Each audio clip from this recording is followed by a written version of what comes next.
श्री स्वामी समर्थ. जय जय स्वामी समर्थ.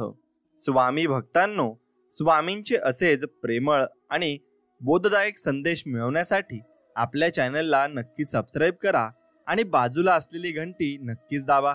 याने तुम्हाला लवकरात लवकर आपले व्हिडिओ मिळतील. स्वामी भक्तांनो, तुमचा कोणी कितीही तिरस्कार केला तरी तुम्ही तुमचा चांगुलपणा सोडू नका.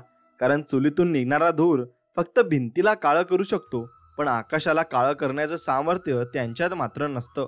म्हणून जीवनात यशस्वी होण्यासाठी दोन व्यक्तींचा खूप मोठा सहभाग असतो. एक म्हणजे निंदक आणि दुसरा म्हणजे स्पर्धक. कारण दोन्ही व्यक्ती माणसात जिद्द निर्माण करत असतात आणि माणसाला पुढे घेऊन जात असतात. म्हणून भूतकाळातील चुका नक्कीच माफ करायच्या असतात, पण कटच कारस्थाने करून मिळालेल्या जखमा कधीच विसरायच्या नसतात. एवढं मात्र निश्चित खरं आहे. म्हणून आयुष्यात कोणापासून कवडीची अपेक्षा ठेवू नका. तुमच्या अर्ध्या समस्या अशा जर कमी होतील आणि तुम्हाला कोणाकडून अपेक्षा असेल तर मग तुमचं मन हे नक्कीच मोडलं सुद्धा जाईल. म्हणून फक्त स्वामींवर विश्वास ठेवा आणि स्वामींकडून अपेक्षा ठेवा, ते सर्व काही पूर्ण करतील. आणि स्वामींवर विश्वास असेल तर नक्कीच व्हिडिओला लाईक करा आणि कमेंटमध्ये श्री स्वामी समर्था आम्हाला सद्बुद्धी द्या आणि तुमच्या चरणी आम्हाला छोटी जागा द्या आणि तुमची सेवा करण्याची आम्हाला नक्कीच अनुमती द्या असं टाईप करा. मित्रांनो, समोरचा व्यक्ती आपल्याला त्रास देत असेल ना, तर तो त्रास आपण तसाच सहन करत राहिलो तर त्रास देणाऱ्या व्यक्तीपेक्षा जास्त चूक ही आपली असते. म्हणून त्या व्यक्तीचा त्रास तुम्ही सहन करून घेताय ही तुमची चूक आहे, पूर्णतः तुमची चूक ठरू शकते. म्हणून देव काहीतरी देईल म्हणून मंदिरात जाऊ नका, तर देवाने आपल्याला बरंच काही दिलंय म्हणून मंदिरात नक्कीच जा आणि देवाकडे नक्कीच चांगल्या गोष्टी मागा आणि देवाला धन्यवाद सुद्धा करा. म्हणून पाणी आयुष्यभर झाडाला मोठं करतं. म्हणूनच की काय, पाणी झाडालाच आणि लाकडालाच कधी बुडू देत नाही, अगदी आपल्या आई वडिलांसारखं. त्याचप्रमाणे झाडेही आणि ते पाणीही त्या झाडाला बुडू देत नाही, कारण ते कापल्यानंतरही त्याला ते वरती तरंगत ठेवत असतं. म्हणून जवळच्या व्यक्तीने खोटेपणा केला की माणूस परक्यांमध्ये खरेपणा नक्की शोधू लागत असतो. म्हणून विसरण्याची सवय सुद्धा खूप महत्त्वाची आहे, कारण सर्व काही आठवलं तर माणूस आनंदी अजिबात राहू शकत नाही. म्हणून चांगला स्वभाव असणं हा देखील गुन्हा आहे, कारण लोक आपलं कौतुक करतात की आपला वापर करून घेतात हेच कळत नाही. आणि जीवनामध्ये हे नक्कीच तुम्हाला कळायला हवं. म्हणून नारळ आणि माणूस दर्शनी कितीही चांगले असले तरी नारळ हे फोडल्याशिवाय आणि माणूस हे जोडल्याशिवाय अजिबात आपल्याला कळत नाही आणि ते कळणार सुद्धा नाही. म्हणून आयुष्यात भरपूर चुका केल्या असतील, पण अभिमान मात्र एकाच गोष्टीचा आहे की आजपर्यंत स्वतःच्या स्वार्थासाठी कधीच कोणाचा फायदा नाही घेतला आणि कधीच कोणाला वाईट साईड कधीच काही बोललो नाही. म्हणून नाव मिळवायला खूप दिवस लागतात, पण नाव घालवायला काही क्षणही लागत नाही. त्यामुळे कोणत्याही गोष्टी तुम्ही नक्कीच विचार करून केल्या पाहिजे. ज्याचे कर्म चांगले आहे ना, तो कधीच संपत नसतो. म्हणून कर्म तुम्ही चांगलं करत राहा आणि कर्म चांगले केले तर देवही त्याचं फळ तुम्हाला चांगलंच देणार आहे. म्हणून जो माणूस सत्याच्या मार्गावर चालतो त्याला जीवनात अडचणी तर खूप येतात, पण देव त्यांची सत्याची बोट कधीच बुडू देत नाही, एवढं मात्र निश्चित आहे. म्हणून नाती नक्कीच जपावीत, अगदी मनापासून जपावीत, पण आपली किंमत नाही अशी जाणीव होताच दूर होण्याची पण तयारी मात्र आपण नक्कीच ठेवली पाहिजे. आणि ती तयारी करूनच आपण त्या नात्यात नक्कीच पडलं पाहिजे. कारण नसताना जी नाती आपल्याला त्रास देतात त्यांच्यापासून आपण लांबच राहावं, कारण ही लोक काटेरी झाडाप्रमाणे आपल्याला आयुष्यभर टोचत मात्र नक्कीच राहतात. म्हणून नेहमी दुसऱ्यांना दोष देणं हा आपलाच एक दोष मात्र असू शकतो, कारण ती व्यक्ती कशी असू शकते आपण त्याला दोष देऊन काही फायदा नसतो, तो शेवटी आपलाच दोष ठरत असतो. म्हणून काही व्यक्ती हृदयापर्यंत जरी पोहोचल्या तरी हृदयात स्थान मिळवण्यात मात्र अपयशी ठरतात. पण तुम्ही मात्र स्वामींना आपल्या हृदयात ठेवा आणि स्वामींची भक्ती करा. बघा, तुम्हाला कोणाजवळ जायची आणि कोणाला प्रेम मागण्याची सुद्धा गरज पडणार नाही, कारण स्वामी तुम्हाला एवढं प्रेम लावतील की तुम्हाला काही मागायची गरजच उरणार नाही. सगळं काही स्वामी तुम्हाला देतील आणि सर्व काही तुमच्याकडून घेतीलही. तेवढं तुमची सेवाही त्यांची सेवा तुमच्याकडूनही करून घेतील. म्हणून हे लक्षात ठेवा, त्यांची सेवा ही मनापासून करा आणि मनापासून सर्व काही त्यांच्याकडे मागा, ते भरपूर काही तुम्हाला देतील. म्हणून आयुष्यात निवड खूप महत्त्वाची आहे, कारण एखाद्या गोष्टीची केलेली निवड आपल्या आयुष्यात मोठे बदल घडून आणू शकते. जसे की योग्य मार्ग निवडला तर चांगले भविष्य निर्माण होण्याची खात्री मात्र नक्कीच असते. म्हणून तुम्ही नक्कीच चांगला निर्णय घ्या आणि योग्य निर्णय विचार करून घेतला पाहिजे. म्हणून एखादी गोष्ट मी करू शकत नाही हे मनातून काढून टाका, कारण समोरील परिस्थिती पाहून प्रयत्न न करणे हे अपयशाचे मूळ कारण असते. त्यामुळे स्वतःच्या मनावर विजय मिळवून जिद्दीने मात्र तुम्ही प्रयत्न करा. प्रत्येक वेळी मिळालेला अनुभव खूप महत्त्वाचा असतो, मग तो चांगला असो किंवा वाईट. कारण अनुभवाच्या मदतीने आपणास योग्य निर्णय घेऊन भविष्यात होणारे नुकसान नक्कीच टाळता येते. म्हणून स्वतःच्या स्वाभिमानाबाबत कोणतीही तडजोड न करता आपले काम करा. कारण स्वाभिमान बाळगला तरच आपले स्वतःचे अस्तित्व निर्माण करता येणे शक्य होते आणि ते निर्माणही करू इच्छितो. म्हणून आपण चांगलेच मानले पाहिजे आणि चांगलेच वागले सुद्धा पाहिजे. म्हणून कठीण अशा परिस्थितीवर मात करून विजय मिळवता येतो. कारण मेहनत करणाऱ्याला यश मिळवण्यासाठी नशीब सुद्धा साथ देत असते आणि नक्कीच साथ देत असते. म्हणून माघार घेणे कधीही मान्य करू नका. कारण आपल्याला जे मिळवायचे आहे ते आपण तेव्हाच मिळवू शकतो जेव्हा आपण माघार न घेता प्रयत्न मात्र करत असतो. म्हणून जीवनात कोणत्याही गोष्टीची सुरुवात करण्यासाठी आपल्यामध्ये आत्मविश्वास असणे गरजेचे असते. कारण कोणतेही काम यशस्वी होण्यासाठी त्या कामाची सुरुवात करण्याचा विश्वास स्वतःमध्ये निर्माण करणे मात्र नक्कीच आवश्यक आहे. म्हणून ध्येय साध्य करण्यासाठी केलेले लहान प्रयत्नही महत्त्वाचे असतात. कारण एखाद्या पर्वताच्या शिखरावर पोहोचण्यास आपल्याला लहान अशा पायऱ्या चढाव्या लागत असतात. म्हणून जीवनात संघर्षाच्या काळात खचू नका. कारण संघर्षाचा काळ हा आपणास अत्यंत वाईट परिस्थितीतून मार्ग कसा काढायचा हे शिकवतो आणि तसेच आपल्याला कोणत्याही परिस्थितीत स्वतःचे अस्तित्व टिकवण्याचा अनुभव नक्कीच देत असतो. म्हणून भूतकाळाचा जास्त विचार आणि भविष्याची चिंता आपल्याला जीवनात आनंदाने जगण्याची प्रेरणा देऊ शकत नाही. कारण भूतकाळ आपण बदलू शकत नाही आणि भविष्य आपणास माहीत नाही, हे देखील तितकंच खरं आहे. म्हणून नशिबावर पूर्णपणे अवलंबून राहण्यापेक्षा मेहनत करण्याकडे लक्ष द्या. आणि कारण जर आपण मेहनत करण्यावर भर दिला तर यशाकडे घेऊन जाणारा मार्ग निर्माण होत असतो. म्हणून प्रतिस्पर्धी ताकदीचा असला तरी मैदानात पराभवाला न घाबरता प्रयत्न करण्यास महत्त्व द्या. कारण प्रयत्नांच्या जोरावर विजय मिळवणे शक्य नक्कीच होत असते. कारण तुम्ही प्रयत्न कराल तेव्हाच तुम्ही कुठेतरी काहीतरी नक्कीच मिळवू शकाल. म्हणून एखाद्या गोष्टीची कल्पना मनात आली तर ती अशक्य आहे असे समजून दुर्लक्ष करू नका. कारण बऱ्याच काल्पनिक वाटणाऱ्या गोष्टी सत्यात उतरल्या आहेत आणि त्या सत्यात उतरतात सुद्धा. म्हणून जीवनात स्पर्धा ही स्वतःला सिद्ध करण्याची असावी. कारण दुसऱ्यांशी तुलना कराल तर स्वतःची ताकद तुमच्या लक्षात येणार नाही, एवढं मात्र निश्चित खरं आहे. म्हणून कठीण परिस्थिती आपली परीक्षा घेईल, पण अशा कठीण परिस्थितीवर विजय मिळवण्याचे धाडस ठेवा. कारण वाईट काळात संघर्ष हाच एकमेव पर्याय असतो आणि संघर्ष प्रत्येकालाच करायला लागत असतो. कारण प्रत्येकाच्या आयुष्यामध्ये संघर्ष हा आहेच. मग देवाचा चुकला नाही तर आपलाही चुकणार नाही. म्हणून अपयशाने यशाच्या वाटा बंद होत नाहीत, तर अपयशातून शिकून पुन्हा नव्याने सुरुवात करून आपण यशाकडे जाणारा मार्ग निर्माण करू शकतो. म्हणून अत्यंत बिकट परिस्थितीला झुंज देण्याची ताकद स्वतःमध्ये निर्माण करा. कारण वाईट परिस्थितीचा सामना केल्याशिवाय चांगले दिवस मात्र आपल्याला कधीच येणार नाहीत. आणि जीवन साधेपणाने जगण्याचा प्रयत्न करा. कारण साधी राहणी उच्च विचारसरणी आपल्याला राहणीमान साधे ठेवूनही उच्च विचारांच्या मदतीने आपण चांगल्या प्रकारचे काम करू शकतो हे दाखवून देते. आणि जीवनात जर काही करून दाखवायचे असेल तर कधी प्रयत्न करणे थांबवू नका. कारण पाण्याच्या वाहत्या प्रवाहाला मार्ग सापडतो, पण एका ठिकाणी साठलेले पाणी खराब होते. त्यामुळे न थांबता प्रयत्न करण्याची तयारी मात्र नक्कीच ठेवा. म्हणून मित्रांनो, एक गोष्ट लक्षात ठेवा, प्रतिकूल परिस्थितीत सकारात्मक दृष्टिकोन ठेवून आपले काम करा. कारण प्रतिकूल परिस्थितीच आपल्याला कठीण काळात संघर्ष करण्याची ताकद देऊन आपल्याला आपल्या सामर्थ्याची जाणीव करून देते. म्हणून दबावाच्या परिस्थितीला शरण न जाता सर्वोत्तम प्रयत्न करा. कारण हीच वेळ तुम्हाला स्वतःला सिद्ध करण्याची संधी मात्र नक्कीच देते.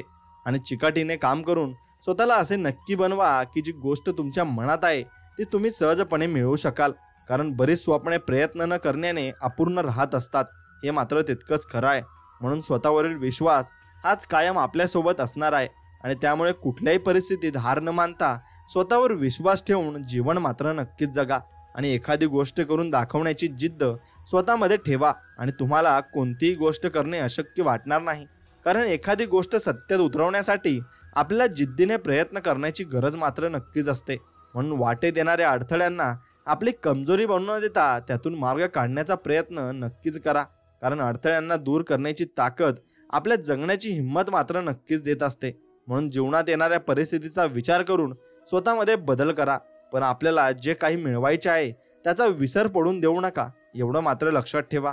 म्हणून संपूर्ण जगाने पाठ फिरवल्यानंतर पुन्हा नव्याने सुरुवात करण्याची धमक स्वतःमध्ये निर्माण करा.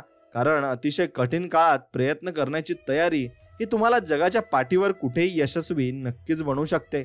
म्हणून बुद्धिमत्ता आपल्याला जे मिळवून देऊ शकते ते आपणास अशक्य वाटते, त्यामुळे तुम्ही तुमचे ध्येय गाठू शकत नाही. म्हणून असा विचार कधीच करू नका, कारण बुद्धिमत्तेच्या जोरावर आपण अशक्य वाटणारी गोष्ट शक्य नक्कीच करू शकतो. आणि आपल्यासाठी काम करणाऱ्या व्यक्तींचा आदर करून त्यांना प्रोत्साहन द्या, कारण ह्याच व्यक्ती आपल्याला चांगले दिवस आणून देतात.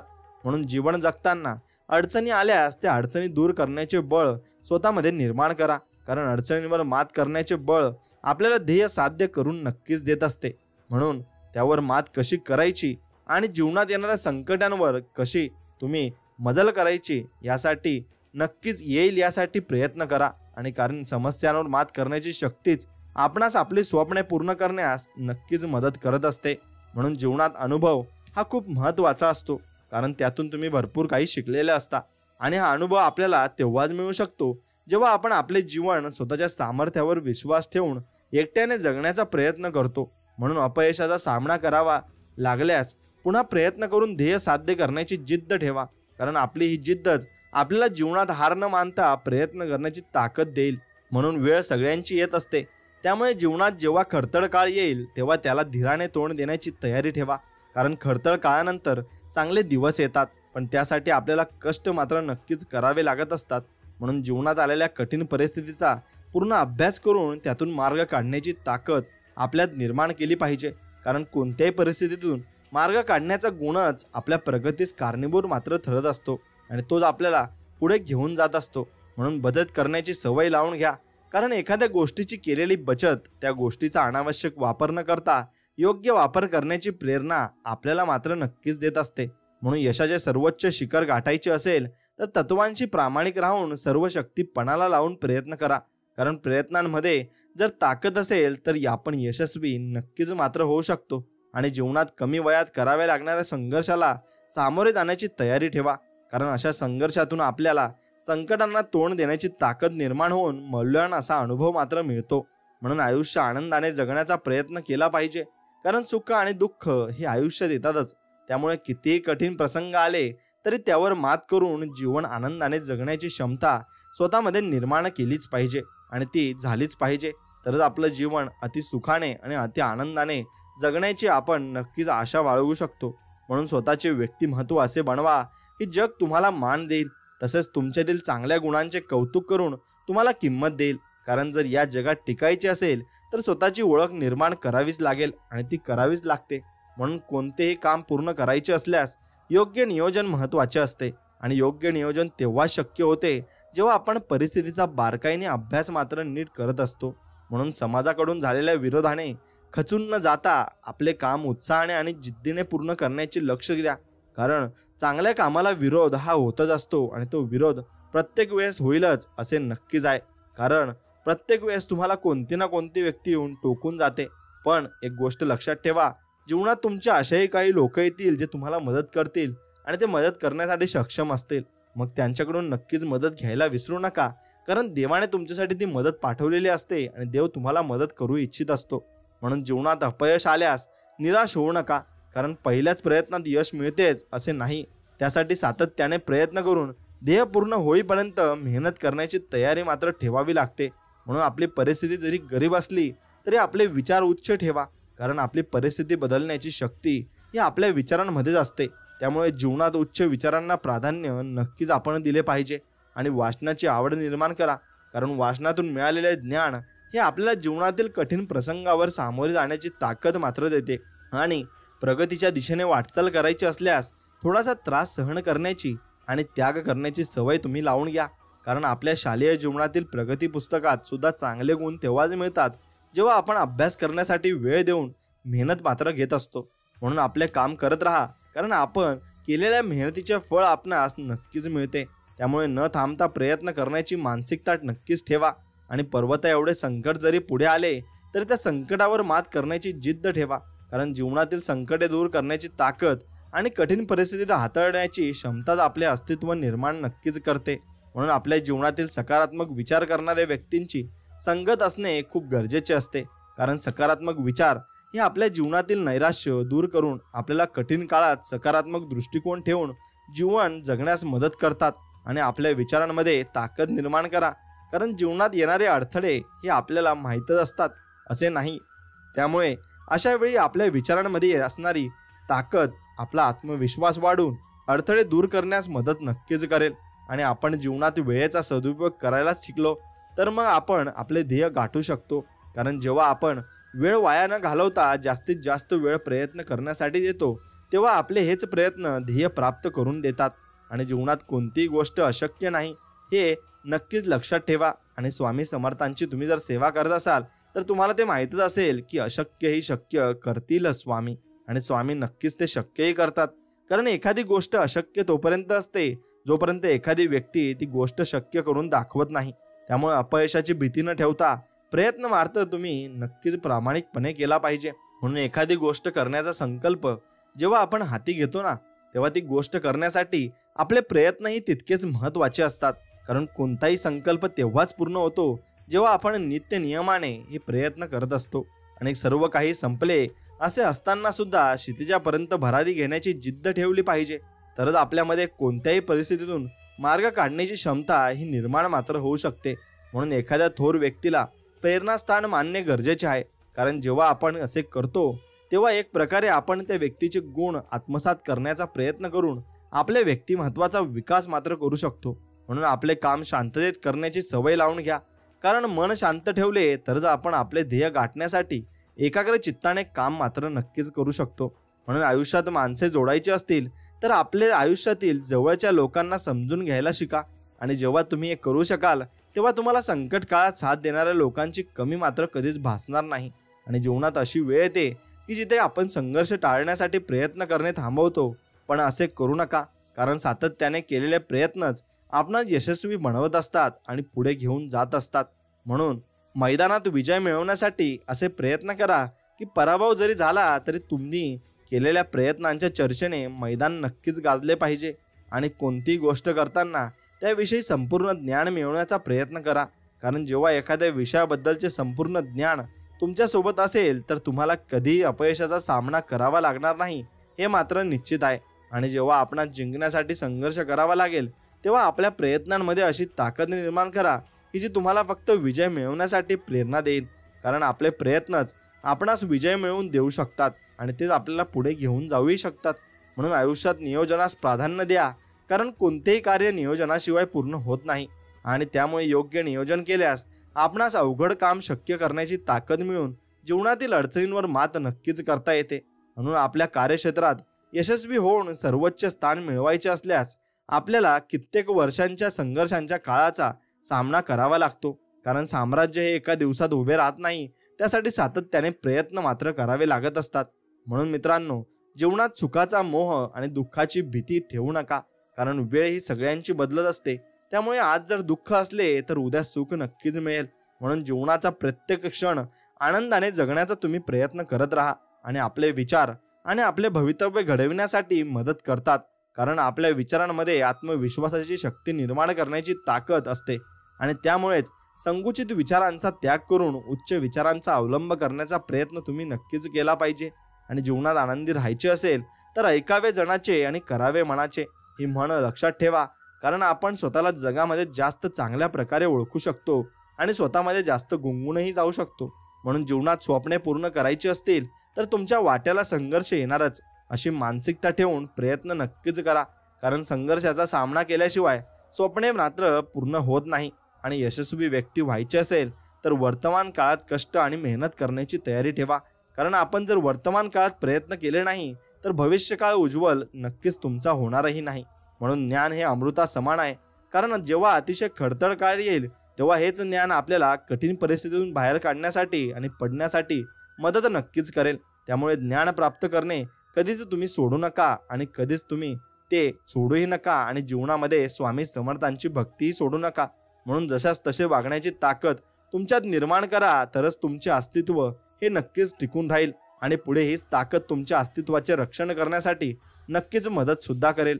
म्हणून जीवनात येणारा प्रत्येक दिवस हा एक नवी सुरुवात नक्कीच करण्याची संधी देतो. तसेच वाईट प्रसंगांना विसरून जीवन जगण्याची प्रेरणा मात्र देत असतो. म्हणून स्वतःवरील विश्वास हा अशक्य गोष्ट शक्य करण्याचे बळ देतो. कारण जेव्हा एखादी गोष्ट मिळवणे अवघड वाटते तेव्हा आपणा स्वतःवरील विश्वासच अशक्य गोष्ट शक्य करण्याचे सामर्थ्य देत असतो.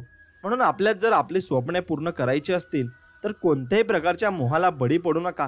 कारण मोह आपल्याला एकाग्र चित्ताने काम करू देत नाही आणि एकाग्र चित्ताने काम केल्याशिवाय कोणतेही स्वप्न हे साकार सुद्धा होत नाही. म्हणून मेहनतीचे जोड देऊन ध्येय प्राप्त करा. कारण जीवनात संधी खूप कमी वेळेस मिळते, त्यामुळे जेव्हा संधी मिळेल तेव्हा प्रयत्न करा आणि स्वतःला सिद्ध करण्याचा प्रयत्न मात्र तुम्ही नक्कीच स्वतःपासून केला पाहिजे आणि मनापासून सुद्धा केला पाहिजे. म्हणून जीवनात कठीण मार्ग हा यश मिळवण्यासाठी आणि आयुष्यात पुढे जाण्यासाठी आवश्यक आहे. कारण जर कोणत्याही समस्यांना सामोरे न जाता यश मिळाले तर मग असे यश संघर्षांच्या काळात टिकवणे तेव्हा शक्य आहे जेव्हा तुमच्या जीवनात संघर्ष आली व संकटे आली असतील आणि त्यांचा सामना करण्याची ताकद तुमच्यात असेल. म्हणून मित्रांनो, एखाद्याच्या वाईट काळात त्याला दिलेला मदतीचा हात, ही मदत तुम्हालाही अडचणीच्या काळात कोणत्या तरी रूपात कामी येईल. कारण वेळ कशी आणि कधी येईल हे कोणीही सांगू मात्र शकत नाही. म्हणून एखादा विषय पूर्ण समजण्यासाठी आपल्याला प्रश्न विचारण्याची सवय असणे गरजेचे आहे. कारण प्रश्नांच्या उत्तरातून आपणास विषयाचा सखोल अभ्यास करण्यास नक्कीच मदत होते आणि पुढे हाच अभ्यास कठीण काळात मार्गदर्शन आपल्याला करत असतो. म्हणून शिकून ज्ञान मिळवणे जीवनात महत्त्वाचे आहे, पण हे ज्ञान मिळवण्यासाठी आयुष्यात आलेल्या प्रत्येक प्रसंगातून, भेटलेल्या प्रत्येक व्यक्तीकडून आपण काहीतरी शिकू शकतो असा विश्वास स्वतःमध्ये निर्माण करणे मात्र नक्कीच गरजेचे आहे. म्हणून जीवनात संकटे प्रत्येकाच्या वाट्याला येतातच, परंतु त्यांना तोड न देता हार मानणे धोकादायक आहे आणि त्यामुळे संकटांवर मात करून आपल्या प्रगतीचा मार्ग मोकळा करणे आपले कर्तव्य आहे. म्हणून अपयशाचा सामना करावा लागल्यास नकारात्मक विचार करू नका. कारण अपयश हे आपल्याला यश मिळवण्यासाठी आपण काय करायला हवे हे नक्कीच शिकवत असते. म्हणून मित्रांनो, जीवनात कठीण काळात सोबत देणाऱ्या व्यक्तींचा आदर करा. कारण जीवनात कठीण परिस्थितीत सोबत देणारे लोक फारच कमी असतात आणि फारच ते कमी लोकांना मिळतही असतात. म्हणून एखादी गोष्ट मिळवण्यासाठी सुरुवात करणे खूप महत्त्वाचे आहे.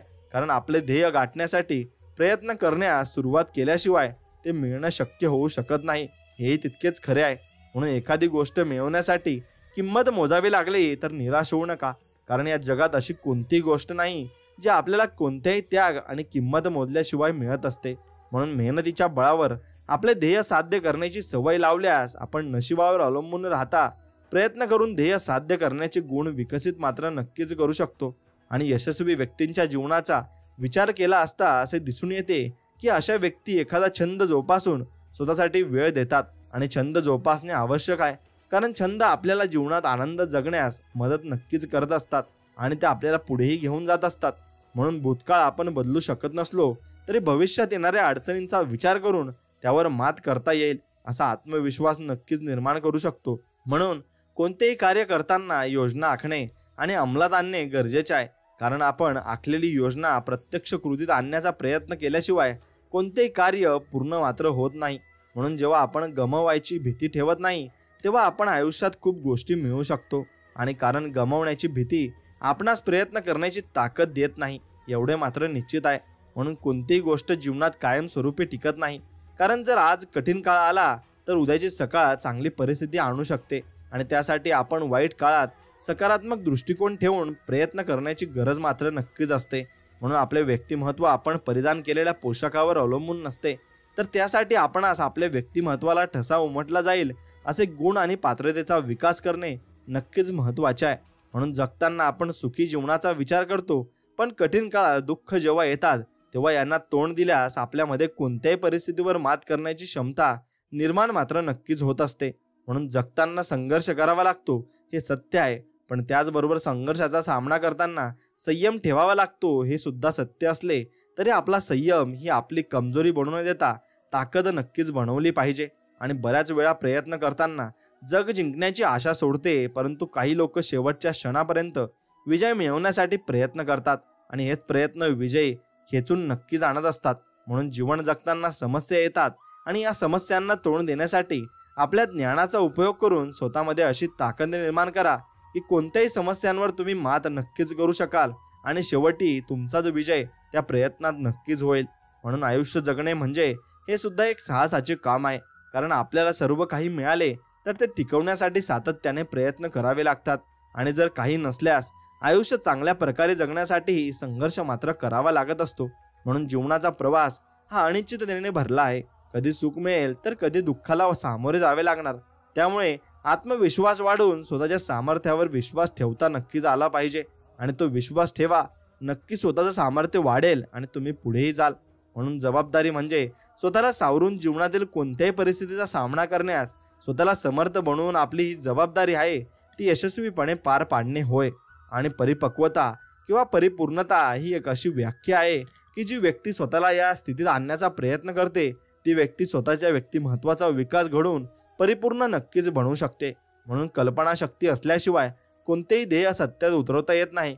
कारण जेव्हा आपले मन एखाद्या गोष्टीची कल्पना करते तेव्हा आपण ती गोष्ट कोणत्या आणि किंवा ध्येय पूर्ण करण्यासाठी प्रयत्नही नक्कीच करतो. आणि हेच प्रयत्न ध्येय प्राप्त करून घेतात आणि नक्कीच करूनही देतात. म्हणून जीवनात चुका, अपयश आणि नकार हेच आपल्याला प्रगतीच्या मार्गावर नक्कीच आपणास कारणीभूत ठरतात. कारण यांना सामोरे न जाता कोणीही यशस्वी या जीवनात होऊ शकत नाही. म्हणून ध्येयाची पूर्तता प्रयत्न, त्याग, नियोजन, प्रत्यक्ष कृती याशिवाय अशक्य आहे. त्यामुळे तुमच्या ध्येयपूर्तीसाठी तुमचे पूर्ण समर्पण आवश्यक नक्कीच आहे. म्हणून माणसाने आणि मन हळवे असले तर चालेल पण दुबळे नसावे. कारण दुबळे मन योग्य निर्णय घेऊ शकत नाही. त्यामुळे तुमचे जिथे योग्य असाल तसेच तुमच्या हक्कांचा विषय असेल तिथे तुमचे मन कठोर करून निर्णय नक्कीच घेतला पाहिजे. म्हणून एखाद्याच भाग्यवान किंवा नशीबवान समजून स्वतःची तुलना करू नका. कारण जगात प्रत्येक व्यक्तीला मिळालेले जीवन परिस्थिती वेगवेगळी असते. त्यानुसार तुम्ही निर्माण केलेली तुमची छोटीशी ओळख सुद्धा तुमचे कर्तृत्व नक्कीच ठरवत असते. म्हणून जीवनात सगळ्यांना खुश ठेवणे शक्य नाहीये आणि त्यामुळे असे करताना आपलीच किंमत राहत नाही. आणि त्यामुळे योग्य निर्णय घेऊन स्वाभिमान आणि स्वतःची ओळख टिकवणे गरजेचे आहे. म्हणून दुःखात, संकटात असलेल्या व्यक्तीला नेहमी आधार द्या. कारण अशा व्यक्तींना सल्ला देणाऱ्यांपेक्षा आधार देणाऱ्यांची जास्त मात्र गरज असते. म्हणून शिस्त आपल्याला हे शिकवते की वर्तमानात मिळणाऱ्या आनंदाचा किंवा क्षणिक सुखाचा त्याग केल्यास त्यांचा फायदा आपणास भविष्यकाळात चांगला करण्यास नक्कीच होऊ शकतो. म्हणून शिक्षणातून आणि पुस्तकातून मिळालेले ज्ञान माणूस विसरेल पण जीवनातून आलेल्या अनुभवातून मिळालेले ज्ञान हे तो कधीच विसरू शकत नाही आणि कधी विसरणारही नाही. कारण ते ज्ञान त्याच्याजवळ शेवटपर्यंत असते आणि शेवटपर्यंत त्याची आठवण त्याला नक्कीच असते. म्हणून एकटेपणा हा कमजोरी नाही तर आपली ताकदही बनू शकतो. कारण जेव्हा तुम्ही एकटे असाल तेव्हा तुम्हाला तुमची ताकद लक्षात येईल आणि तसेच तुमच्या स्वतःवरील विश्वास वाढेल. आणि पुढे हाच स्वतःवरील विश्वास तुम्हाला स्वाभिमानाने जीवन जगण्याची प्रेरणा मात्र नक्कीच देईल. म्हणून जीवनात प्रवास कधीच आपण ठरवल्याप्रमाणे होत नाही. त्यामुळे काही ठिकाणी परिस्थिती लक्षात घेऊन संकटांना सामोरे जावे. तसेच तिथे शक्य असेल तिथे आपला मार्ग बदलून संकट नक्कीच टाळावे. म्हणून मित्रांनो, जीवनात जगताना धाडस खूप महत्त्वाचे आहे. आणि जेव्हा तुमच्यात धाडसी वृत्ती निर्माण होते तेव्हा तुम्ही प्रयत्न करता. कारण जोपर्यंत तुम्ही प्रयत्न करत नाही तोपर्यंत कोणतेही उद्दिष्ट तुम्हाला साध्य करताही येत नाही आणि तुम्ही करूही शकत नाही. म्हणून तुम्ही स्वतःचे ध्येय असे निवडा ज्यात तुम्ही इतरांपेक्षा चांगले करू शकता. कारण तुम्ही ज्या क्षेत्रात काम कराल तिथे तुमच्या गुणवत्तेचा विचार केला जाईल आणि तो विचार नक्कीच तुम्हाला पुढेही घेऊन जाईल. म्हणून जीवनात जर संघर्षाचा काळ येणारच असेल तर त्याला तोंड द्यायला तयार राहा. कारण नशीब सुद्धा साहसी आणि शूर व्यक्तींच्या बाजूने नक्कीच उभे राहत असते आणि ते त्यांना पुढे घेऊन जात असते. म्हणून कष्ट तोपर्यंत करा जोपर्यंत आपण पाहिलेले एखादे स्वप्न आपण सत्यात उतरवत नाही. कारण वर्तमान काळात आपल्याला ही संधी नक्कीच देत असतो आणि ती संधी आपण नक्कीच त्याचं सोनंही केलं पाहिजे. म्हणून स्वतःवर असलेला विश्वास आणि ध्येयपूर्तीसाठी केलेले योग्य नियोजन तुम्हाला तुमचे ध्येय प्राप्त करण्याचा मार्ग नक्कीच सोपा करत असतात. म्हणून आयुष्यात तुमची वेळ चांगली असेल तर तुमच्यासोबत खूप लोक असतील. परंतु जेव्हा परिस्थिती वाईट असते ना आणि वाईट येते ना तेव्हा तुम्हाला साथ देणाऱ्या व्यक्तींचा शोध तुम्ही नक्कीच घेतला पाहिजे. आणि जीवनात कुणी नाकारले म्हणून कुणाचे श्रेष्ठत्व कमी होत नाही. कारण या जगातील प्रत्येक व्यक्तीची विचारसरणी एकसारखी अजिबात नसते आणि प्रत्येक झाड फळ देतेच असे नाही. काही झाडे सावलीही देतात. म्हणून सावली देणाऱ्या झाडाचे महत्त्व कमी होत नाही. त्याचप्रमाणे आयुष्यातही प्रत्येक गोष्ट प्रसंग काहीतरी शिकवून आपल्याला जात असतो. म्हणून यशाचा मार्ग हा फक्त तुमचा आणि तुमचाच असतो आणि या मार्गावर तुम्हाला स्वतःला चालावे लागते आणि तुमच्यासाठी चालणारे कोणीही नसते आणि फक्त तुम्ही ज्या मार्गावर चांगल्या पद्धतीने चालूही शकता. म्हणून जर आयुष्यात तुम्हाला खूप वाईट परिस्थितीला सामोरे जावे लागले तर एवढेच लक्षात ठेवा, ज्याने आपल्याला बनवले आहे तो ब्रह्मांडाचा मालक आपले स्वामी समर्थ महाराज हे अजिबात कमजोर नाहीत. आपले भाग्य नशीब नव्याने लिहिण्याचे सामर्थ्य त्यांच्याकडे नक्कीच आहे आणि ते आपले सामर्थ्य चांगल्या पद्धतीने लिहू शकतात. कारण ते आपल्याला सर्व काही देऊ इच्छित आहे आणि तेच आपल्याला सर्व काही आपले करता धरता फक्त आपले स्वामी समर्थ महाराज आहेत. आणि तेच आपल्याला भरपूर काही गोष्टी देतात आणि भरपूर काही गोष्टी आपण त्यांच्याकडे मागतही असतो आणि म्हणून ते आपल्याला देतही असतात. म्हणून मित्रांनो, फक्त तुम्हाला काही मागायचे असेल तर ते फक्त तुम्ही स्वामींकडे मागा. स्वामी तुम्हाला नक्कीच देतील आणि भरभरून देतील, कारण त्यांचे आशीर्वाद तुमच्या पाठीशी एक कायम असतात. आणि भरपूर आशीर्वाद तुमच्याकडे असले तर तुम्हाला नक्कीच जीवनामध्ये भरपूर काही पुण्यही लाभते. आणि पुण्य लाभले की तुम्हाला भरपूर काही गोष्टी या चांगल्या पद्धतीने मिळतात आणि चांगल्या पद्धतीने तुम्ही त्या गोष्टींना सामोरेही जातात आणि त्या गोष्टी तुमच्यासाठी अनमोल रत्न असं घडून येत असतात. म्हणून तुम्ही फक्त स्वामींवर विश्वास ठेवून स्वामींची सेवा नक्कीच केली पाहिजे. आणि एकदा का तुम्ही स्वामींची सेवा केली की तुम्हाला परत स्वामी कधीच नाराज करत नाही आणि कधीच तुम्हाला दुखावतही नाही, कारण स्वामी तुम्हाला भरपूर काही देतात आणि भरपूर काही गोष्टी तुम्हाला ते सांगत असतात. म्हणून त्या गोष्टी तुम्ही फक्त स्वीकारून जीवनात तुम्ही नक्कीच त्याचा अवलंब केला पाहिजे आणि तुम्हाला नक्कीच काही गोष्टी या भरपूर काही प्रमाणात मिळतील आणि यशही भरपूर प्रमाणात मिळेल. स्वामी भक्तांनो, हा व्हिडिओ तुम्हाला मनापासून आवडत असेल तर नक्कीच या व्हिडिओला एक लाईक करा आणि कमेंटमध्ये श्री स्वामी समर्थ असं नक्कीच लिहा आणि तुमच्या आवडत्या मित्राला हा व्हिडिओ पुढे नक्कीच पाठवा. अन्य मनुष्याप्रमाणेच मूर्ख व्यक्ती देखील 2 पायांचाच असतो, परंतु तो प्रत्यक्ष रूपाने अन्य मनुष्यांप्रमाणे असून सुद्धा पशुसारखा असतो. भले त्याचे 2 पाय आहेत, परंतु तो श्रेष्ठ व्यक्तीला त्याच प्रकारे कष्ट देत असतो जसा शरीरात टोचलेला काटा शरीराला कष्ट देत राहतो. म्हणून मूर्ख व्यक्तीला 2 पायांचा पशु मानायला पाहिजे, कारण तो आपल्या अशुद्ध वाणीने तसेच अशुद्ध आचरणाने लोकांच्या मनामध्ये त्याच प्रकारचे कष्ट उत्पन्न करत राहतो. जसा शरीरामध्ये टोचलेला काटा प्रत्येक वेळेस एक विशेष प्रकारची वेदना नक्कीच माणसाला देत राहतो. म्हणून सुंदर रूपाचा तारुण्याने युक्त उच्च कुळामध्ये जन्मल्यावर देखील विद्या नसलेला मनुष्य सुगंधरहित पळसाच्या फुलाप्रमाणे असतो. म्हणून जर एखाद्या व्यक्तीने चांगल्या कुळामध्ये जन्म घेतला आहे आणि दिसण्यामध्ये देखील ती व्यक्ती सुंदर आहे, परंतु जर त्याच्याजवळ विद्या नसेल तर त्याची स्थिती देखील पळसाच्या त्याच फुलासारखी होते जे गंधरहित असते. म्हणून पळसाचे फूल दिसायला सुंदर आणि मोठे असते, पण जेव्हा लोकांना समजते की त्याला कोणत्याच प्रकारचा वास नाही, तेव्हा ते पळसाच्या फुलाची अपेक्षा म्हणजेच ते उपेक्षा करून ठेवतात आणि त्यांना ते नको असतं. म्हणून कोकिळेचे सौंदर्य तिच्या स्वरामध्ये आहे, तिच्या गोड आवाजामध्ये असते. म्हणून स्त्रियांचे सौंदर्य त्यांच्या प्रतिव्रता होण्यामध्ये असते, कुरूप लोकांचे सौंदर्य त्यांच्या बुद्धिमान होण्यामध्ये असते आणि तपस्व्यांची सुंदरता त्यांच्या क्षमताशीलतेत असते. म्हणून याचा भावार्थ हा आहे की व्यक्तीचे सौंदर्य त्यांच्या गुणांमध्ये लपलेले असते. जसे कोकिळा आणि कावळा दोन्ही रंगाने काळे असतात, परंतु कोकिळेचा गोड आवाज सर्वांनाच आवडतो, पण हा तिचा गोड आवाजच तिचे सौंदर्य आहे. त्याचप्रमाणे एक पती त्याच स्त्रीला सुंदर मानतो जी प्रतिव्रता आहे, आणि याचा अर्थ असा आहे की स्त्रीचे सौंदर्य तिच्या प्रतिव्रता धर्मात आहे.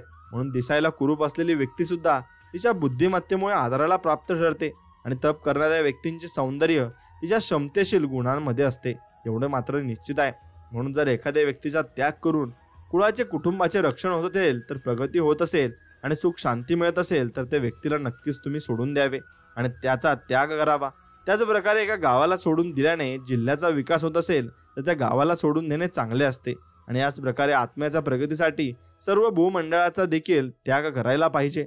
आणि चाणक्याच्या या श्लोकाचा मूळ भाव हाच आहे की जर थोडासा त्याग करून अधिक लोकांना सुख केले जाऊ शकत नसेल आणि असेल ना, तर छोटासा त्याग करताना डगमगू जाऊ नये. आणि श्लोकाच्या शेवटच्या भागात चाणक्याने जी गोष्ट सांगितली आहे ती अतिशय महत्त्वाची आहे की जर व्यक्ती स्वतःच्या प्रगतीमध्ये एखाद्या गोष्टीची बाधा समजत असेल तर तिचा त्याग करण्यामध्ये अजिबात वेळ घालू नये. आणि जर त्याला संसारातल्या बहुमूल्य गोष्टींचा त्याग करावा लागत असेल तर स्वतःच्या प्रगतीसाठी त्याचा त्याग अवश्य करावा. आणि उद्योग म्हणजेच पुरुषार्थ करणारी व्यक्ती गरीब होऊच शकत नाही. देवाच्या नावाने जप करीत राहिल्याने माणूस पापामध्ये विलीन होत नाही, मौन राहिल्याने भांडणे होत नाहीत. तसेच जी व्यक्ती जागरूक म्हणजे सतर्क असते तिला कशाचीच भीती सुद्धा वाटत नाही. आणि जी व्यक्ती अखंड परिश्रम करते तिची गरिबी आपोआप दूर होते आणि कष्ट करून आपण आपले भाग्य बदलू शकतो. आणि जी व्यक्ती ईश्वराचे सदैव स्मरण करते आणि देवाला सदैव आपल्या हृदयात सामावून ठेवते ती व्यक्ती वाईट कार्य करण्यास कधीच प्रवृत्त होत नाहीत. आणि श्लोकाच्या दुसऱ्या भागात चाणक्य म्हणतात की मौन राहण्याने भांडण होत नाही. याचा अर्थ असा आहे की भांडणे मिटवण्यासाठी माणसाने शांत राहणे नक्कीच आवश्यक आहे आणि ही गोष्ट सर्वांना लागू होते. आणि जी व्यक्ती सावध राहते व आपल्या कामात सतर्क राहते तिला कोणत्याच प्रकारची भीती वाटत नाही व शंका येत नाही. आणि ज्या व्यक्ती आळशी, बेसावध असतात, चुका करतात, त्यांचे फार मोठे नुकसान नक्कीच मात्र होत असते. म्हणून अतिशय सुंदर असल्यामुळे सीतेचे अपहरण झाले आणि जास्त अभिमानामुळे रावण मारला गेला आणि जास्तीत जास्त दान केल्याने बळीराजाला नंतर खूप कष्ट पडले. म्हणून चाणक्य म्हणतात की कोणत्याही कामाचा अतिरेक करू नये, अतिचा सर्व ठिकाणी त्याग केला पाहिजे.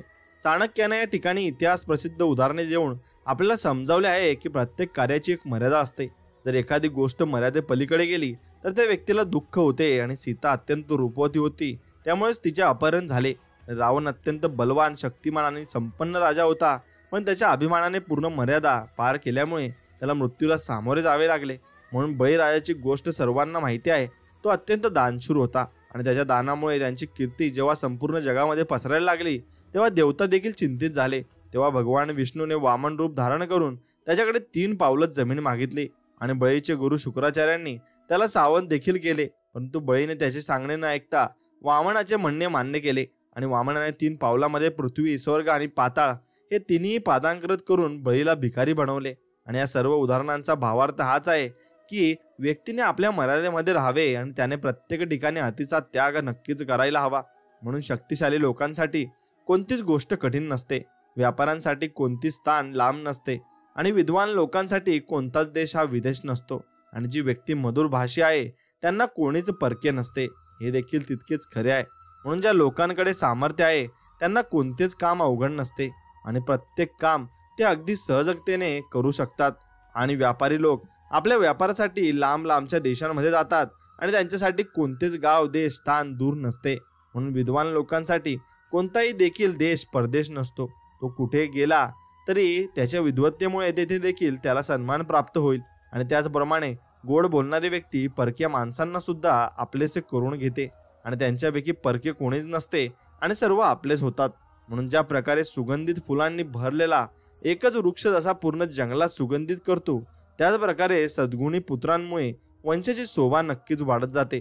अनेक लोकांना अनेक पुत्र अथवा अपत्य असतात, परंतु त्यांच्या अधिक संख्येमुळे कुटुंबाचा सन्मान वाढत नाही, कुळाचा सन्मान वाढत नाही. कुळाचा सन्मान वाढवण्यासाठी एकच सद्गुणी पुत्र असा पुरेसा असतो. म्हणून धृतराष्ट्राच्या 100 पुत्रांमध्ये एक देखील असा निघाला नाही ज्याचे सन्मानाने स्मरण केले जात असते आणि अशा 100 पुत्रांचा नक्कीच फायदा झालाही नाही. म्हणून ज्या प्रकारे एका वाळलेल्या वृक्षाला आग लागल्यास संपूर्ण जंगल जळून राख होऊ शकते, त्याच प्रकारे एक मूर्ख आणि कुपुत्र नक्कीच संपूर्ण कुळाला नक्कीच नष्ट करू शकतो.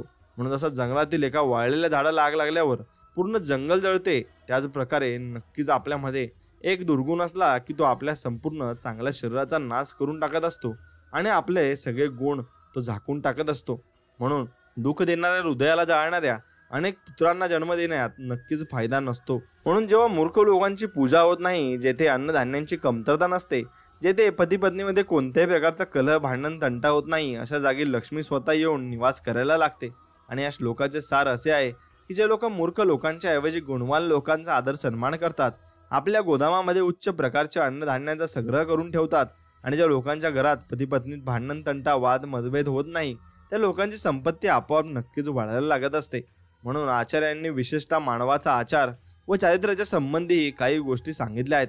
त्यांचे म्हणणे आहे की चांगल्यात चांगल्या कुळामध्ये कुठे ना कुठेतरी कोणत्या तरी प्रकारचा दोष असतोच आणि जगात असा कोणताच पुरुष नाही ज्याला कधीच कोणता रोग झाला नाही. सर्वांमध्ये कोणते ना कोणते तरी व्यसन देखील असतेच आणि या जगामध्ये कायमचे सुख कोणाला मिळते, अर्थात कोणी नेहमी सुखी राहू शकत नाही. कधी ना कधी तो कष्टामध्ये पडतोच. म्हणून महान व्यक्तींना आणि धर्माज्ञांना अनेक कष्ट सहन करावे लागतात आणि हे सर्व जगाचे नियम आहे. चाणक्याने मान्य आहे की मनुष्याच्या आचार, वागण्यावरून, बोलण्यावरून, दुसऱ्यांना मान सन्मान देण्यावरून त्यांच्या कुळाच्या वैशिष्ट्यांचे ज्ञान नक्कीच आपल्याला होत असते. आणि आचार्यांनी म्हणणे आहे की नक्कीच तुम्ही एक गोष्ट करायला पाहिजे की तुम्ही कधी खोटे बोलू नये आणि खोटेपणाची भाषा तुम्ही नक्कीच करायला नाही पाहिजे. म्हणून चाणक्यांचा विश्वास आहे की मनुष्यांच्या जीवनातील प्रत्येक गोष्ट ही प्रमुख गोष्ट आधीपासूनच निश्चित झालेल्या असतात. अर्थात तो किती वर्षापर्यंत जिवंत राहील, कशा प्रकारची कर्म करेल, त्याला धन इत्यादींची प्राप्ती कशी होईल, तसेच तो किती शिक्षण प्राप्त करू शकेल. म्हणून या श्लोकात स्पष्टपणे की या सर्व गोष्टी पूर्व निर्धारित असतील आणि पण त्यांचा आधार त्या व्यक्तीचे कर्मच असते. म्हणूनच त्याने कर्म करणे कधीही सोडू नये, कारण मनुष्याच्या जीवनामध्ये कर्म सर्वात श्रेष्ठ आहे. आणि आपल्या अन्नशास्त्रांमध्ये देखील म्हटले आहे की व्यक्तीचे प्रथम कर्तव्य कर्म आहे आणि कर्म करणे आहे, म्हणून त्याने आपल्या शिक्षण आणि बुद्धीच्या अनुरूप श्रेष्ठ कर्म करीत राहायचे आहे. आणि चाणक्याच्या अनुसरून या 5 गोष्टी भलेही पूर्व निर्धारित असतील, परंतु त्यांनी कोठेही असे सांगितलेले नाही की या कारणासाठी व्यक्तीने कर्माचा त्याग करावा. आणि गीतेचा संदेश देखील कर्मण्येवाधिकारस्ते हे असं आहे असं सांगतं. म्हणून मुले, मित्र, बंधू, बांधव हे सर्व साधू संतांपासून लांब होतात, परंतु जे लोक साधूंच्या सांगण्यावरून आपले जीवन जगतात, त्यांचा सत्संग करतात आणि त्यांच्या सांगण्यावरून आचरण करतात, त्यांच्या अशा वागण्याने त्यांना पुण्य मिळते आणि त्यांच्या वंश कुटुंब घडतात. याचा अर्थ चाणक्याने म्हणणे आहे की ते जिवलग सज्जन पुरुषासारखे आचरण करतात आणि त्याने संपूर्ण कुटुंबाला प्रसिद्धी नक्कीच मिळत असते. जसे मासोळी आपल्या पिलांना पाहून मादी कासव लक्ष ठेवून आणि पक्षींनी आपल्याला पिलाला स्पर्श करून त्यांचे पालन पोषण करतात, आणि त्याच प्रकारे साधू सज्जन आणि श्रेष्ठ पुरुषांच्या संगतीने मानवाचे पालन पोषण होत राहते. अर्थात त्यांची संगतच मनुष्याचे पालन पोषण नक्कीच करत असते. म्हणून भावार्थ हा आहे की मनुष्याची प्रगती सत्संगामुळेच होते. आणि मासोळी आपल्या पिलांवर लक्ष ठेवते आणि त्यांची देखभाल करते, आणि कासवाची मादी आपल्या मुलांची काळजी घेते, आणि पक्षी चोच यांच्या अथवा आपल्या पंखांच्या स्पर्शाने पिल्लांची लाड करते, आणि अशा प्रकारे त्यांचे पालन पोषण होते. आणि चाणक्य येथे म्हणतात की मनुष्याच्या पालन पोषणाचे कार्य श्रेष्ठ पुरुषांच्या सहवासाने नक्कीच होत असते.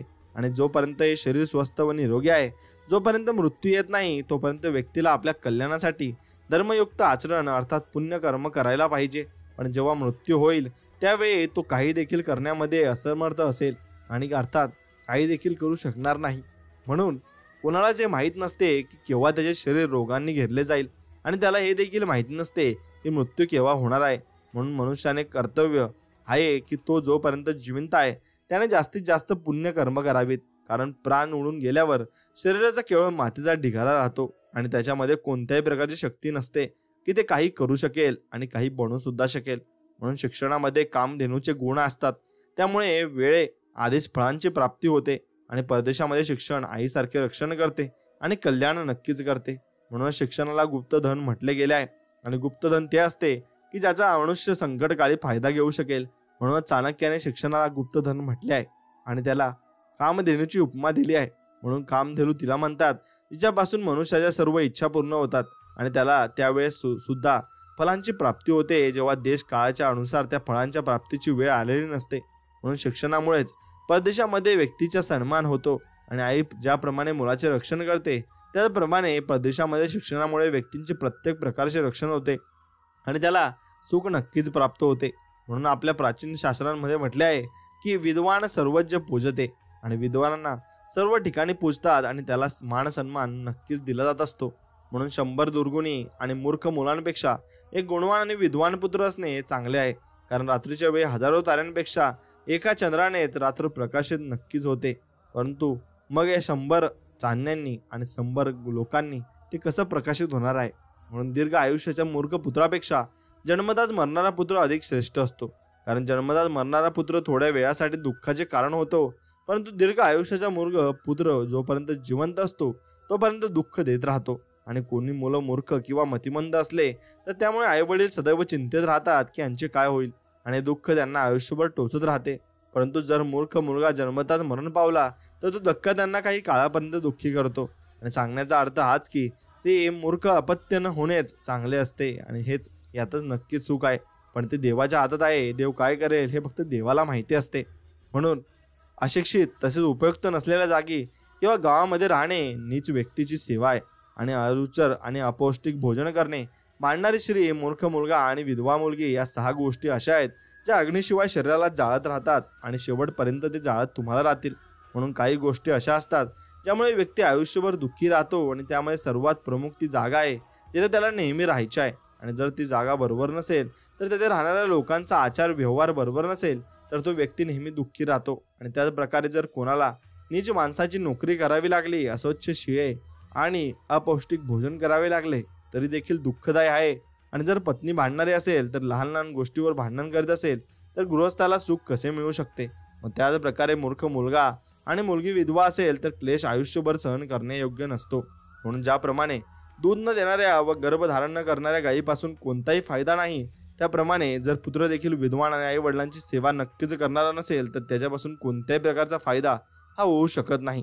म्हणून जी गाय दूध देत नाही तर ती गर्भधारण करू शकेलच नसेल, तर अशा गायीला पाळणे कोणी देखील व्यक्ती पसंत करणार नाही. त्याच प्रकारे अशा पुत्रांपासून देखील कोणताही फायदा नाही. आणि जो शिकलेला नसेल आणि आईवडिलांची सेवा करत नसेल, त्या पुत्रांपासून नक्कीच फायदा नसतो.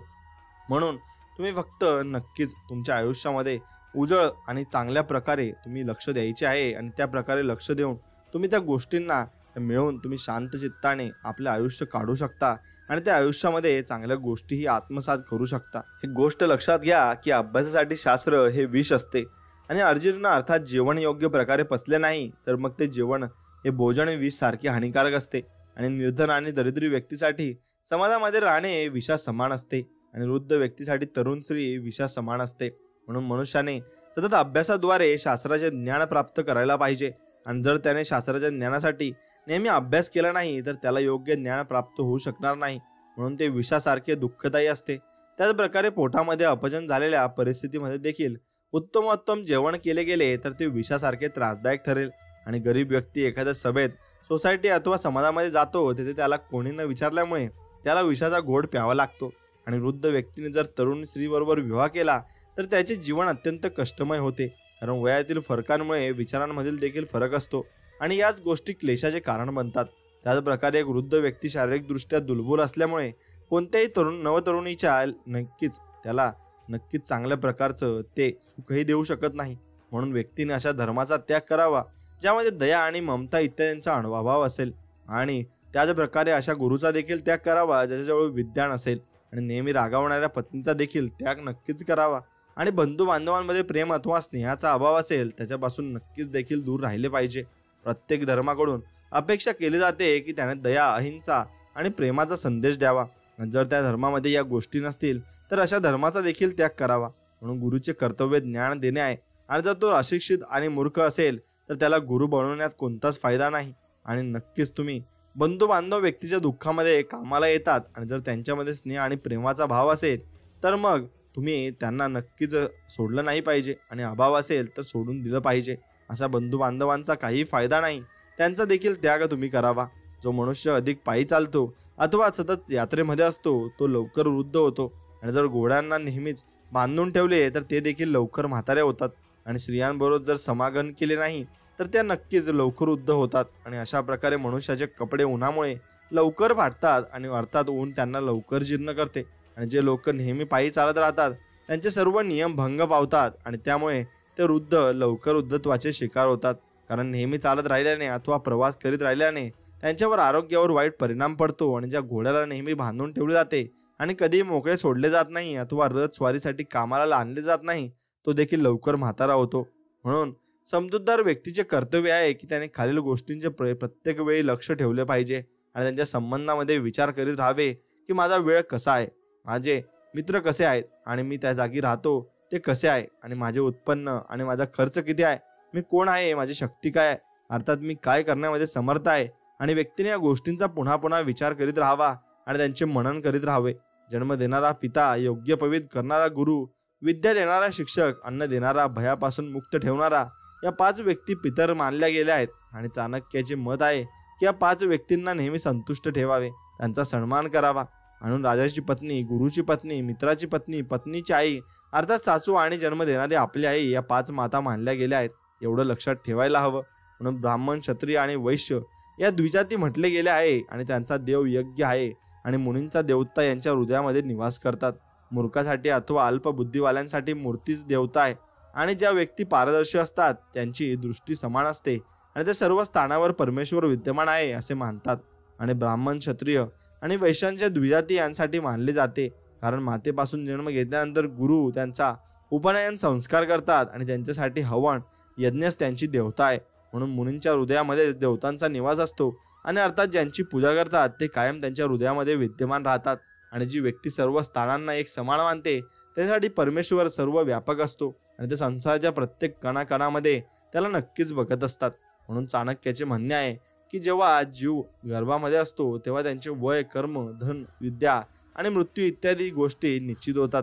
अर्थात मनुष्य जन्माबरोबर निश्चित कर्माच्या बंधनाने बांधला जातो आणि तो तसंच जन्माला सुद्धा येत असतो. म्हणून आर्य चाणक्य नक्की श्लोकात म्हणतात की धर्माचे रक्षण करण्यास धन उपयोगी पडते आणि विद्या सरस्वतीचे रक्षण करण्यास योगाची मदत होते. म्हणून गोड बोलण्याने राजाचे रक्षण होते, तर चांगल्या गुणांनी युक्त अशा स्त्रीमुळे घराचे रक्षण नक्कीच होत असते. आणि ब्राह्मण, क्षत्रिय आणि वैश्य इत्यादी द्विजांसाठी अग्निहोत्र गुरुसारखे आदरणीय आहे. आणि चारही वर्णांमध्ये ब्राह्मण सर्वात श्रेष्ठ, अधिक श्रेष्ठ आणि आदरणीय मानले जातात. म्हणून पत्नीसाठी पती गुरुसारखा आदरणीय असतो. आणि घरामध्ये येणारा अतिथी सर्वांच्या आदर सत्काराच्या योग्य मानला गेला आहे. म्हणून ब्राह्मणाचे कर्तव्य आहे की अग्निहोत्र इत्यादी कर्म नित्य नियमाने व आदरपूर्वक करीत राहावे. आणि अग्निहोत्राचे वातावरण शुद्ध होते आणि मनुष्याचे आरोग्य आणि पर्यावरणाच्या सुधारणेसाठी होम, हवन, यज्ञ इत्यादी करणे आवश्यक मानले गेले आहे. म्हणून लोकांना विद्येचे दान देतात. आणि पत्नीसाठी तिचा पतीच आदरणीय गुरु असतो, कारण तोच तिचे पालन पोषण आणि तिचा सन्मार्गावर आणण्याचा प्रयत्न करतो. आणि घरामध्ये आलेल्या अतिथीचा आदर सत्कार सर्व लोकांनी करायला पाहिजे, कारण तो अत्यंत थोड्या काळासाठी कोणातरी घरी जात असतो. म्हणून ज्या प्रकारे सोने खरे आहे की खोटे याची परीक्षा 4 प्रकारांनी केली जाते. त्याला दगडावर घासले जाते, कापून बघितले जाते, तापवले जाते आणि कुठून त्याची तपासणी केली जाते. म्हणून त्याच प्रकारे मनुष्याची पारख देखील 4 गोष्टींमधून होते. या गोष्टी त्यांची सज्जनता, त्यांचे गुण आणि त्यांचा आचार वागणूक आहेत. आणि या गोष्टी बघून कोणतीही व्यक्ती चांगली किंवा वाईट आहे याचा अंदाज किंवा केला जाऊ शकतो. आणि हे बघितले जाते की त्यांच्यामध्ये त्यागाची भावना आहे आणि की नाही. म्हणून त्यांचे चरित्र आणि गुण श्रेष्ठ आहेत अथवा नाही, आणि त्यांची वागणूक कशा प्रकारची आहे हे नक्कीच बघितले जात असते. म्हणून संकट प्रत्येक मनुष्यावर येतात, पण बुद्धिमान व्यक्ती संकट आणि आपत्तींना घाबरतो, परंतु त्याने तोपर्यंत घाबरू नये जोपर्यंत त्याच्या डोक्यावरून येऊन पडत नाही. जेव्हा संकट आणि दुःख येईल तेव्हा व्यक्तीने आपल्या पूर्ण सामर्थ्यानिशी त्यांना दूर करण्याचा प्रयत्न करायला पाहिजे. आणि एकाच आईच्या पोटातून आणि एकाच नक्षत्रामध्ये जन्मलेली मुलं गुण, कर्म आणि स्वभावाने एकसारखी नसतात. जसे बोराच्या वृक्षाची सर्व फळं आणि त्यांचे काटे एकसारखे नसतात, त्यामध्ये अंतर असते. त्याच प्रकारे चाणक्याने बोर आणि काट्यांची उपमा एक विशेष तयार करून दिली आहे. आणि एकाच बोराच्या झाडावर लागलेली सर्व फळं गोड नसतात. बोराच्या झाडावर काटे देखील असतात, पण ते काटे एकसारखी काटेरी नसतात. त्याच प्रकारे हे आवश्यक नाहीये की एकाच आई वडिलांच्या आणि एकाच नक्षत्रामध्ये जन्मलेल्या मुलांचे गुण, कर्म आणि स्वभाव एकसारखा असेल. सामान्यतः असे बघण्यात येते की एकाच आई वडिलांची मुलं वेगवेगळ्या स्वभावाची असतात. त्याचे नशीब देखील वेगवेगळ्या दिशांमध्ये कार्य करते आणि त्यांच्या आवडी एकसारख्या नसतात. म्हणून चाणक्याचे म्हणणे आहे की कोणत्याही अधिकारी अथवा ऑफिसर लोभरहित नसतो. तो व्यक्ती थाटामाटात राहतो, अर्थात शृंगारावर प्रेम करणारा असतो. आणि त्यांच्यामध्ये कामवासना अधिक प्रमाणात असते. आणि व्यक्ती चतुर नसतो, तो मधुर भाषण करणारा देखील नसतो. आणि स्पष्ट बोलणारा व्यक्ती कधीही धोका देत नाही. म्हणून सामान्यतः बघितले जाते की ज्या व्यक्तीमध्ये मोठं होण्याची लालसा असते तो अधिकार प्राप्त करू शकतो. आणि जो स्वतःच्या शरीराला चांगले कपडे आणि सुगंध इत्यादीने सजवतो अशा व्यक्तीमध्ये कामवासना नक्कीच अधिक प्रमाणात असते. म्हणून मूर्ख आणि बाळगट या व्यक्ती मधुर भाषणी नसतो. आणि सामान्यतः असे बघितले जाते की जो व्यक्ती स्पष्ट बोलतो तो कोणालाही धोका देत नाही आणि तो नेहमी खरा बोलत असतो. म्हणून मूर्ख लोक विद्वान लोकांबरोबर वैराची भावनाच ठेवतात आणि गरीब आणि निर्धन लोक धनवान लोकांना आपले शत्रू समजतात. म्हणून वैश्याकुलीन स्त्रियांबरोबर द्वेषभाव ठेवणारा आणि विधवा स्त्री सुवासिनी स्त्रियांमध्ये आपले शत्रू समजतात. आणि या सृष्टीचा नियम देखील आहे. म्हणून एक दुसऱ्यांच्या विरुद्ध परिस्थिती असणारे लोकच एखाद्या दुसऱ्याला एकमेकांचे शत्रू समजतात. आणि खरे तर मूर्ख लोकांनी विद्वान लोकांचा आदर करायला पाहिजे, त्यामुळे त्यांना देखील काही फायदा होऊ शकतो. परंतु ते विद्वानांचा सन्मान करण्याऐवजी त्यांच्याबरोबर शत्रुता ठेवतात. आणि त्याच प्रकारचे निर्धन आळशी लोक मानतात की श्रीमंत व्यक्ती दुसऱ्यांना लुटून हिसकावून श्रीमंत होतात, पण त्यांना हे माहीत नसते की श्रीमंत व्यक्तीने धन जमवायला किती कष्ट केलेले आहे आणि किती कष्ट घेतलेले आहे. म्हणून त्याच प्रकारे वैश्य देखील कुलीन स्त्रियांचा द्वेष करतात आणि विधवा स्त्री सुवासिनींना दुष्ट भावनेने बघतात. म्हणून आळसामुळे विद्या नष्ट होते, दुसऱ्यांच्या हातामध्ये गेलेल्या स्त्रीचा नष्ट होतात आणि अल्प बी टाकल्याने शेत बेकार होते. त्याच प्रकारे सेनापती मारला गेल्यावर सेना समाप्त होत असते. याचाच भावार्थ हा आहे की विद्या मिळवण्यासाठी व्यक्तीने आळशीपणाचा त्याग करावा. आळशी मनुष्य कोणत्याही गुणाला प्राप्त करू शकत नाही. परपुरुषाकडे जाणाऱ्या स्त्रीचा धर्म नष्ट होतो आणि अर्थात दुसऱ्याच्या अधिकारात गेल्यामुळे स्त्रीचे सतीत्व कायम राहत नाही. म्हणून जर शेतामध्ये बी पेरताना कंजूसपणा केला आणि बी कमी टाकले तर चांगले पीक येणार नाही. आणि सेनेचे बळ सेनापतीमुळे कायम असते. आणि जेव्हा सेनापतीच मारला जातो तेव्हा सेनेचे हारणे नक्की स्वाभाविक होऊन जाते. म्हणून ज्या व्यक्तींना उत्तम विद्या प्राप्त करायची असते ते निरंतर प्रयत्न करीत राहतात. आणि जर त्यांनी पुन्हा पुन्हा अभ्यास केला नाही तर विद्येचे प्राप्त होणे अशक्य आहे. आणि कोणत्याही गोळाचे स्थिर होणे, यश, कीर्ती पसरणे, प्रसिद्ध होणे आणि गौरवाच्या दृष्टीने बघितले जाणे त्यांच्या उत्तम गुण, कर्म आणि स्वभावामुळे होते. जर गुण, कर्म आणि स्वभाव श्रेष्ठ असेल तर कुळाचा गौरव होऊ शकत नाही. त्याच प्रकारे श्रेष्ठ आणि आर्य व्यक्तीची ओळख त्यांच्या चांगल्या गुणांमुळे होते. म्हणून कोणतीही व्यक्ती रागवल्याने त्यांच्या डोळ्यांमध्ये पाहून समजते, कारण रागवल्यामुळे व्यक्तीचे डोळे नक्कीच लाल होत असतात. म्हणून धनाने धर्माचे रक्षण केले जाते. विद्येला योगाद्वारे वाचवले जाऊ शकते. मधुरतेने राजाला वाचवले जाऊ शकते आणि चांगली पत्नी घराची रक्षक असते. धर्माच्या रक्षणासाठी देखील धनाची गरज असते. धर्म कर्म देखील धनाद्वारे संपन्न होऊ शकते आणि दुसऱ्यांवर उपकार करणे, दान देणे, मंदिर इत्यादींचे निर्माण इत्यादी कार्य धर्म मानले जातात. आणि विद्या कायम ठेवण्यासाठी चतुरार्थपूर्वक त्यांचा अभ्यास करण्याची गरज असते. म्हणून म्हटले गेले आहे की विद्या योगेने रक्षते. राजाचे रक्षण त्यांच्या मधुर व्यवहारामुळे होते. आणि जर शासक क्रूर असेल तर प्रजा बंड करू शकते. म्हणून राजाचे कर्तव्य आहे की त्याने मधुर आणि उदार व्यवहाराने आपले राज्य नष्ट होण्यापासून वाचवावे. आणि राजाचा आपल्या प्रजेबरोबरचा व्यवहार दयाळूपणाचा असावा. आणि जोपर्यंत स्त्रियांना आपल्या सतीत्वाचे लक्षात असते, तिच्या मनामध्ये आपल्या कुटुंबाची प्रतिष्ठा असते, तोपर्यंत घर शाबूत राहते आणि अर्थात कुटुंब नष्ट होत नाही. पण जेव्हा ती आपल्या शील आणि सत्व गुणांचा त्याग करते तेव्हा घर नक्कीच नष्ट होत असते. म्हणून विद्वान व्यक्तीच्या विद्वत्तेची निंदा करणारे शास्त्रानुसार जे श्रेष्ठ आचरण आहे आणि त्याला व्यर्थ म्हणणारे, धीर गंभीर आणि शांत राहणाऱ्या व्यक्तींच्या ढोंगी आणि पाखंडी म्हणणारे लोक दुःखी होतात. आणि त्यांच्या आशा करण्याने त्यांना कोणताही फायदा मात्र नक्कीच होत नाही. म्हणून अनेक लोकांची ही सवय असते की विद्वान पंडिताच्या विद्वत्तेला ते व्यर्थ म्हणतात आणि निंदा करतात. आणि शास्त्रामध्ये सांगितल्या गेलेल्या नियमांप्रमाणे आचरण करणाऱ्या व्यक्तीला देखील ते व्यर्थ आचरण करणारा म्हणतात.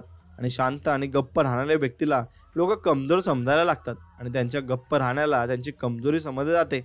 म्हणून विद्वान व्यक्तीचे श्रेष्ठ आचरण करणाऱ्या पुरुषाचे, धीर गंभीर आणि शुद्ध आचरण करणाऱ्या व्यक्तीचे काही देखील बिघडत नाही. परंतु जे त्यांची निंदा करतात ते सदैव दुःखी मात्र असतात. म्हणून दान देण्याने दारिद्र्य नष्ट होते. चांगल्या आचरणाने कष्ट दूर होतात.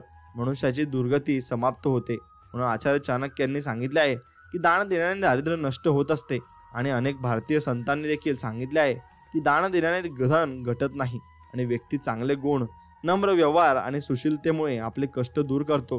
कारण सर्व लोक सद्गुणी आणि सुशील व्यक्तीला मोठं करण्याची इच्छा ठेवतात. परमेश्वर प्रत्येकाची सहायता करतो.